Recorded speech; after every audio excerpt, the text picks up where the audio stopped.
भारत में कानून दो तरह के हैं। एक सिविल कानून, दूसरा आपराधिक कानून। दो संगठन या दो व्यक्तियों के बीच में विवाद, जैसे घर को लेकर, धन को लेकर, तलाक आदि के मामले सिविल कानून में आते हैं। वहीं समाज के खिलाफ हुए अपराधों से संबंधित, जैसे किसी की हत्या करना, डकैती करना, चोरी करना, ये आपराधिक कानून के अंदर आते हैं। भारत में आपराधिक कानून तो सभी पर समान रूप से लागू हैं, चाहे वो किसी भी धर्म या जाति का हो, जैसे कि आईपीसी, इनकम टैक्स। परंतु भारत में सिविल कानून सभी पर समान रूप से लागू नहीं है। वे अलग धर्म या समुदाय के अलग कानून के रूप में लागू होते हैं। हिंदू सिविल कोड, मुस्लिम पर्सनल लॉ। जैसे कि हिंदुओं में लड़के और लड़की को पिता की संपत्ति में से बराबर का हिस्सा मिलता है, वहीं मुस्लिम पर्सनल लॉ के अनुसार लड़के को लड़की से दुगना हक मिलता है। कई धर्मों में तो पति की संपत्ति पर पत्नी का अधिकार भी नहीं होता। इन्हीं मुद्दों पर नमस्कार दोस्तों, डिटेल्स 24/7 में आपका स्वागत है। यूनिफॉर्म सिविल कोड समान नागरिक संहिता के जरिए देश में ऐसे कानून बनाना जो विवाह, तलाक, बच्चे गोद लेने, विरासत के अधिकारों में सभी धर्मों में समानता लाना, जिससे पुरुष और महिला के अधिकारों में समानता आए। यूनिफॉर्म सिविल कोड की शुरुआत। भारत में समान नागरिक संहिता का इतिहास काफी पुराना है।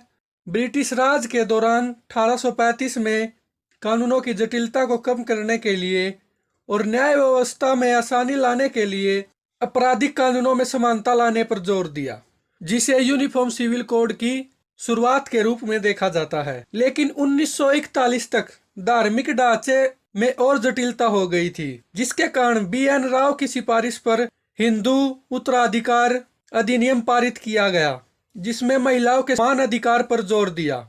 उस दौरान मुस्लिम, पारसी, ईसाई के अलग कानून थे।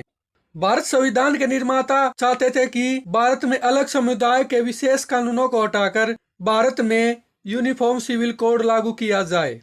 यानी हमारे संविधान के निर्माता भी यूनिफॉर्म सिविल कोड के समर्थक थे। भारत में कानून सभी पर समान रूप से लागू हो, इसीलिए 1956 में हिंदू सक्सेशन एक्ट लाया गया। यूनिफॉर्म सिविल कोड के बारे में आजाद भारत के संविधान में अनुच्छेद 44 के तहत राज्य भारत के पूरे एक क्षेत्र में नागरिकों के लिए एक समान नागरिक संहिता को सुरक्षित करने का प्रयास करेगा। मतलब संविधान सरकार को सभी समुदाय को उन मामलों पर एक साथ लाने का निर्देश देता है जो वर्तमान में उनके संबंधित व्यक्तिगत कानूनों द्वारा शासित हैं। इस अनुच्छेद का उद्देश्य कमजोर लोगों के खिलाफ भेदभाव को दूर करना और देश भर में विविध सांस्कृतिक समूहों में सामंजस्य स्थापित करना है।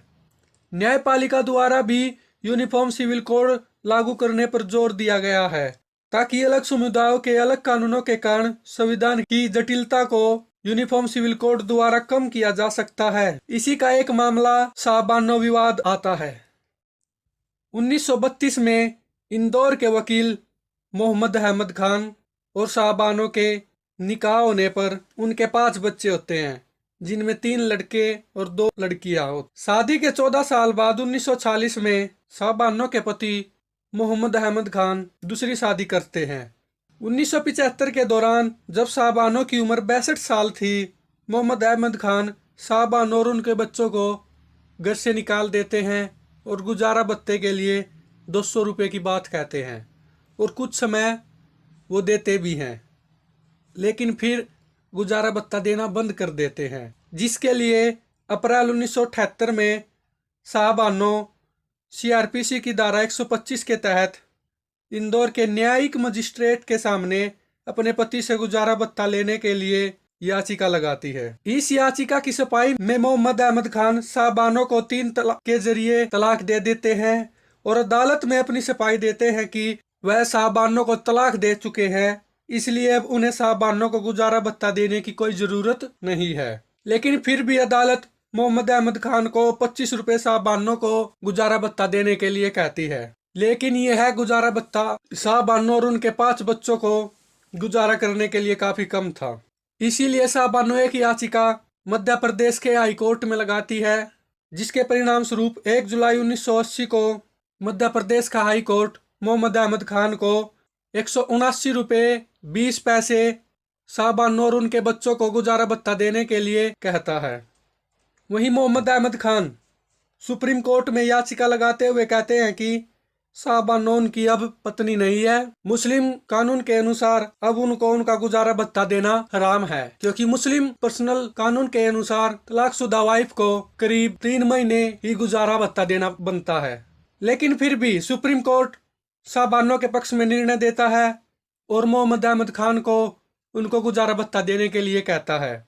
लेकिन मोहम्मद अहमद खान इससे नाखुश होते हैं और यह विवाद बड़ा रूप ले लेता है, जिसको वोट बैंक के चलते राजीव गांधी उस समय के प्रधानमंत्री 1986 में the Muslim women act 1986 protection of rights on divorce के तहत सुप्रीम कोर्ट के निर्णय को बदल देते हैं और एक नया कानून बनाकर इसे मुस्लिम पर्सनल लॉ के अंदर ला देते हैं, जिसके बाद भारत में ट्रिपल तलाक के केसेस काफी बढ़ जाते हैं और ट्रिपल तलाक से परेशान मुस्लिम महिलाएं भी यूनिफॉर्म सिविल कोड को लागू करने की मांग करती हैं।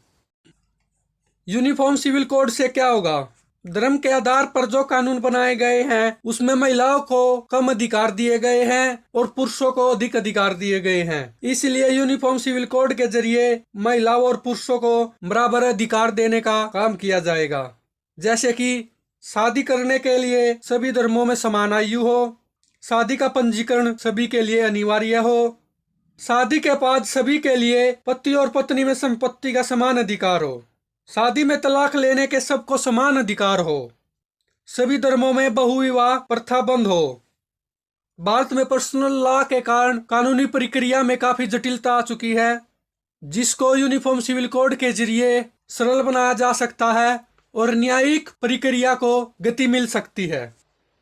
व्यक्तिगत कानून पर्सनल लॉज कहीं पर देश के विकास को भी बाधा पहुंचाते हैं, क्योंकि ये कई कानून तरकीन हैं और कुप्रथाओं पर चलते हैं।